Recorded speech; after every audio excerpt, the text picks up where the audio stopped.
kuidas ma saan vältida, et mu võll läheks krussi? Võllil märkad, et ühes otsas on puuripoolne ots ja teises otsas tööriista ots.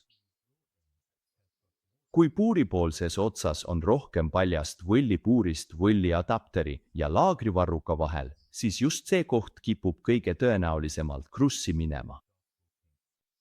Selle vältimiseks püüa hoida laagrivarrukas võimalikult puurist võlliadapteri lähedal. Me anname kaasa vedru, mille meile meeldib siia panna, ja võlliluku, mille paneme teisele poole. See takistab varrukal võllil üles-alla liikumist ning aitab ennetada krussi minemist. Lisaks sellele, kui sa veendud, et pöördemomendi piiraja on õigesti paigaldatud, nii et see rakendub enne, kui võll krussi läheb ja jälgid pöördemomendi hulka, mida sa tegelikule võllile avaldad, aitab see vältida võlli krussi minemist.